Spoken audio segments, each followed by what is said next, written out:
Hey YouTube, this is Detroit Borg, and like I promised in my unboxing video of the MacBook Air, I'm going to do some testing to compare it to a traditional MacBook. Now the MacBook on the left, like I've mentioned in my last video, is a aluminum MacBook from April 2009, so this is before they started calling them MacBook Pros, but their specs are somewhat similar. The MacBook has a 2.4 gigahertz Core 2 Duo with 4 gigs of RAM and a 320 gigabyte hard drive or 250 gigabyte hard drive. I don't remember at this moment. But it has a spinning hard drive, and that's the important difference. Now the MacBook Air has a 1.4 gigahertz Core 2 Duo with a 64 gigabyte solid state drive, and it only has 2 gigs of RAM. So for my first test, I just want to do a boot test to see how they differ.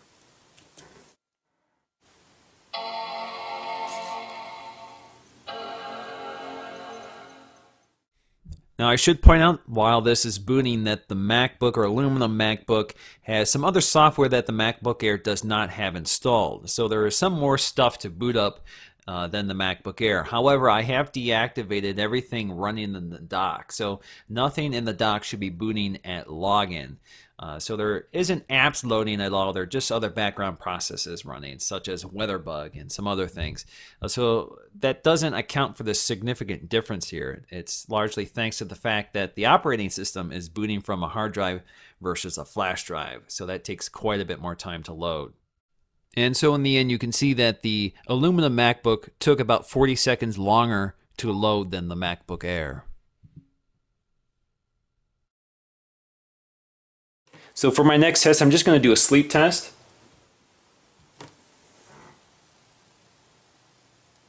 So very similar, very quick. The MacBook Air seemed to go a little faster. Now to wake it up, I'm just going to tap the space bar. Again, the MacBook Air is a little quicker. Now for my next test, I just want to boot some apps, and the first app I want to try is iTunes. Now I've cleared the content out of all of them, so they're just booting the app. They're not booting or loading their content in them. So let's get them going at the same time. So the MacBook Air was a little faster, but they're pretty close together. So for my next test, we're going to try Safari. The important thing to keep in mind is because both these computers are on the same home network, loading content from the internet means they're robbing each other's bandwidth. So it's not a fair test of their internet speeds, but we're going to try anyway.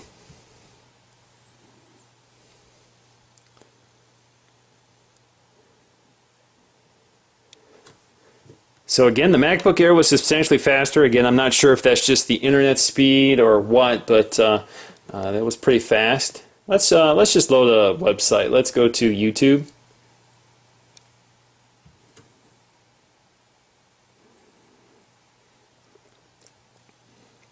So again, I can't really trust this test just because they're robbing each other's bandwidth, but what I would like to do is load some sort of high-def video. Now we got the high-def video loaded. Let's go ahead and play it back. Hey YouTube, it's Detroit Borg, and here we have the new MacBook Air. This is the 11.6-inch standard configuration, so it comes with 2 gigs of RAM, a 1.4 gigahertz. Alright, so we're going to mute myself, but generally, the video quality looks about the same. There is no stuttering or anything like that. We have to get to some movement here. There we go.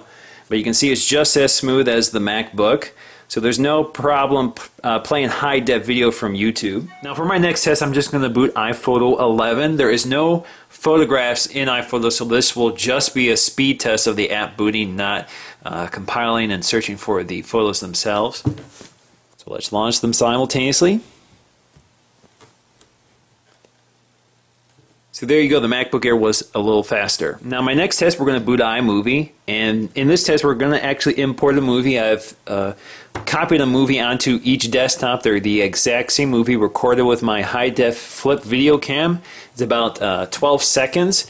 So first we're just going to boot iMovie 11.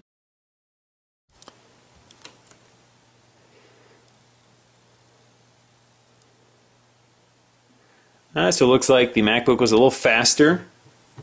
Now let's go ahead and import a movie. So we're going to select the file and import and see which one does it faster.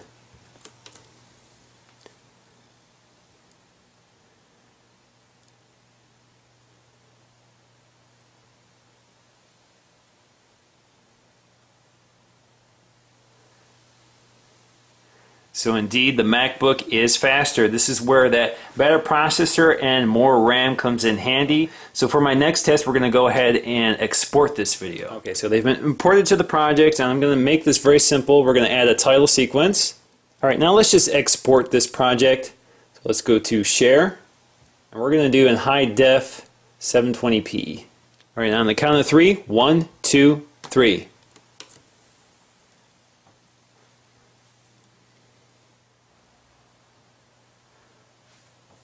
So once again, the MacBook is faster. The MacBook Air is still working.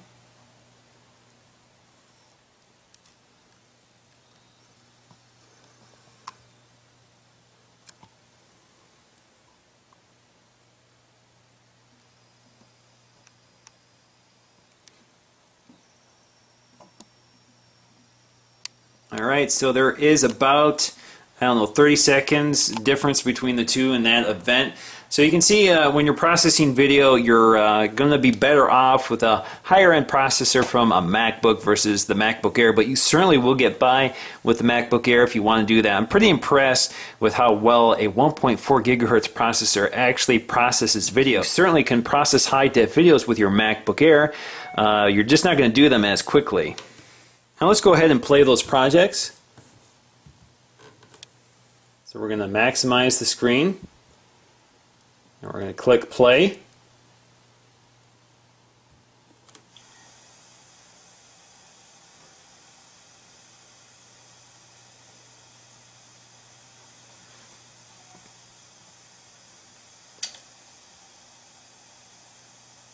Now for the next test, I just want to compare the speaker performance of the MacBook versus the MacBook Air. Of course, hearing the speakers through another device is sort of misleading, but you can at least hear the difference in terms of its volume.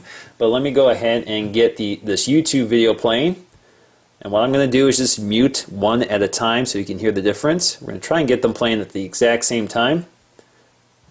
Hey YouTube, it's Detroit Borg, and here we have the new MacBook Air. This is the 11.6 So that's the MacBook Air. Standard configuration, so it comes with 2 gigs of RAM, a 1.4 gigahertz processor, M graphics processor, MacBook. And it has the standard 64 gigabytes of internal storage. So indeed, the MacBook is quite a bit louder than the MacBook Air. There are 2 USB ports. There is one audio output. And of course the MagSafe. And there is a microphone on the side, and we'll take a look once we get it out of its box. If we look at the back, we'll see some of the specs. And also to point out, there is quite a bit more bass on this, so it's a little deeper sound. This is a more of a high-pitched sound, although it does sound pretty good for a small Mac. Now for my last test, I'm going to go ahead and shut them down. I've already shut down all of the apps that were running in the dock. On the count of 3, 1, 2, 3.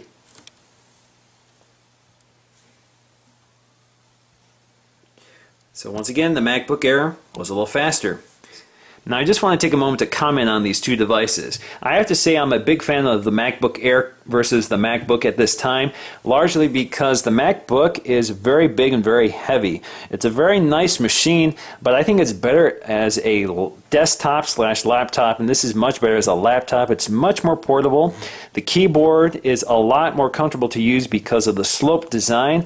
This tall, flat, and square shape isn't the most comfortable thing to use, especially if you're using it on a desk or even on a lap. But this runs a lot cooler. It doesn't heat up like the MacBook Air does. Generally, this is a lot more pleasant to use, even though the keyboard is not backlit. Although I'm learning to get by without the backlit keyboard, I thought I would hate this computer without a backlit keyboard, but it turns out it's not a big deal.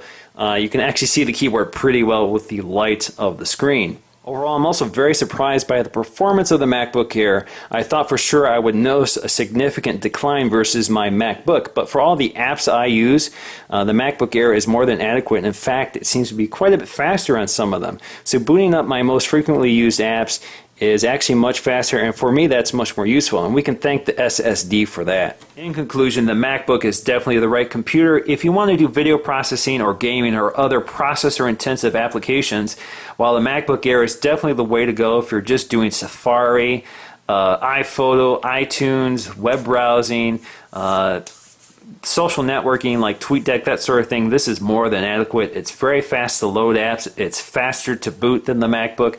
It's faster to come out of sleep. It holds its battery charged longer. It's a lot more portable. It's much more comfortable to use on a lap. And it certainly has a very high quality screen.